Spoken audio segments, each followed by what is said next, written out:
BTR सरकारनि मानगोनां प्रमद बर' सारनि जि मोनसे सोलायनाय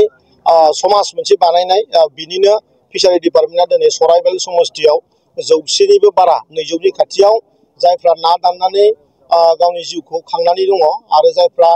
बयलार बा अमा दाननानै गावनि जिउखौ खांनानै दङ बिथांमोननि सहायनि थाखाय बिथांमोना जाहाथे इसेबाबो रेहाय मोनो बेनि थाखाय सरकारा डाइरेक्टलि बिथांमोननो बे बेनिफिटखौ होदों आरो बे हाबाफारिया दिनै जोंनि सेन्ट्रेल इउपिपिएलनि नेहाथारि राजु नार्जारिनि नुजानायाव जोंनि डिपार्टमेन्टनि फिसारि डिपार्टमेन्टनि माखासे मानि अफिसार्सफोरनि नुजानायाव बे हाबाफारिखौ जों मावदों आरो बे बाराव बिटिसिआव जोङो 9,000 सुबुंनो बे बाराव जोङो फिसारि डिपार्टमेन्टनिफ्राय होगोन आरो बिदिनो 5,000 दायरिनिफ्राय गासै 15,000 सुबुंनो जोङो मोनबा डिस्ट्रिक्टआव बे बेनिफिटखौ होनो थांगासिनो दङ हाबाफारिया जोबोद रंजाथाव बाथ्रा जोंनि गसाइगाव ओनसोलनि सराइबिल बियाबनि सिङाव थानाय 100निबो बांसिन बेनिफिसियारिफोरनो जोंनि प्रमद बर' सारनि दैदेननाय सरकारनि मानगोनां मुंदांखा इएम सासे लाइमोन इएम राकेश ब्रह्म सारा गावनि फिसारि डिपार्टमेन्टनिफ्राय ना फिसिनाय डिपार्टमेन्टनिफ्राय बिथाङा 100निबो बांसिन बेनिफिसियारिफोरनो दिनै साइकेल रानफैदों बे साइकेल मोननाय सुबुंफ्रानो जाहैबाय जायफोर जोंहा अमा दाननानै फानो दाउ दाननानै फानो बोरमा दाननानै फानो ना दाननानै फानो बिथांमोननो बे साइकेलखौ होनाय जादों जाहाथे बिथांमोना साबसिनै गावसोरनि फालांगिखौ खालामनो हायो बेनि थाखाय बे साइकेलखौ रानदों साइकेलल' नङा नोंथांमोना नुदों जोंनि प्रमद बर' सार दैदेननाय जे बिटिआर सरकार दङ बियो बिटिआर ओनसोलाव गोबां जोंनि गरिब दुखिया न'खरफोरनो गोबां मुवा बेसादफोर दा होदों बिथांमोननि जिउआ जाहाथे साबसिन हामसिन जानो हायो बिनि हाबाफारि लानानै बैफोर मुवा बेसादफोरखौ राननाय जादों नोंथांमोना साननैसो सिगांल' नुदों जे बाव हांसो फिग्रा सुबुंफोरनो 50 हांसो फिसा राननाय जादों जायफोर अमा फिसिनो गोसो अमा फिसा राननाय जादों जायफोर बोरमा फिसिनो गोसो बोरमा फिसिनाय खालामनाय जादों 40 समस्तियावहाय हेन्डलुम क्लास्टार दानानै होनाय जादों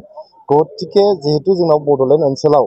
दिनैहाय सान्थिया फैफिनबाय गोजोना फैफिनबाय जोंनाव खुनु दावराव दावसि गैला जोंनि गेजेराव आर्मि केम्प गैला सिआरपि केम्प गैला उग्रपन्थिफोरनि केम्प गैला दा जोङो मावनानै जानांसिगौ बे गोजोन थासारियाव जों मावनानै जानांगौ फालांगि मावनांगौ साख्रि बाख्रि मावनांगौ आबाद मावनांगौ मोजाङै बे मावनायाव एसेबाबो जाहाथे हेफाजाब जायो बेनि थाखाय जोङो बेफोर मुवा बेसादफोरखौ दिनैहाय सरकारनिफ्राय राननानै होनाय जादों बिसायख'थिया जाहैबाय जोंनि सुबुं दारा हादोरनि मोनसे फोरबो जेरै बैसागुआ मोनसे फोरबो ख्रिस्टमासआ मोनसे फोरबो ईदआ मोनसे फोरबो दुर्गा फुजाया फोरबो जोंना बिसायख'थियाबो गणतन्त्रनि मोनसे फोरबो फेस्टिभेल अफ डेम'क्रेसि होननानै बुङो जेरै जों फोरबो फैयोबा बैसागु फैयोबा दख'ना गोदान गामसा गोदान गाननानै जों ओंखारलाङो रंजायो बाजायो खाम सिफुं दामो जोंनि बिसायख'थिखौबो जोङो बयबो रंजा बाजा बाहागो लानांगौ आरो इउपिपिएल हान्जाया रंजा बाजायै बाहागो लानो थाखाय जोङो दिनै ओंखारबोदों आरो जिहेतु 40-50 बोसोर जोंनि बड'लेण्ड ओनसोलाव दुंदुं हाव हाव थासारिमोन जोंनाव बाव सान्थि गैयामोन आर्मि अपारेसन सोलिबाय थादोंमोन उग्रपन्थिफोरनि बाव समस्या दङमोन जों रंजा बाजायै बाहागो लानो हायाखैमोन नाथाय दिनै प्रमद बर' सारनि दैदेननायाव दिनै 4 बोसोर 5 बोसोर बड'लेण्ड ओनसोलाव गोजोन थासारि मोनसे सोमजिदों बे गोजोन थासारियाव जोङो जोंनि सुबुं दारा खान्थिखौ गोख्रोंसिन खालामनांगौ आरो बयबो रंजा बाजायै बाहागो लानांगौ जोंना बिजेपि हान्जाजों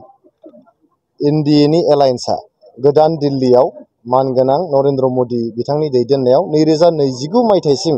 इउपिपिएल हान्जाया एनडिए हान्जानि एलायन्स आसाम सरकाराव जोङो 2026 मायथाइसिम इउपिपिएल बिजेपि आरो एजिपि मोनथाम हान्जानि जोंहा एलायन्स दं 2026 मायथाइसिम जोंना बिटिआर ओनसोलाव बिजेपि आरो इउपिपिएलनि एलायन्सआ 2025 सिममोन 2020निफ्राय 2025 मायथाइसिममोन दा 2025नि उनाव बिजेपि हान्जा आरो इउपिपिएल हान्जाया जयै गेलेगोन जयै थागोन होनना थाया बिनि थांखिखौ जोंनि मोननैबो हान्जानि जौसिन दैदेनगिरिफ्रा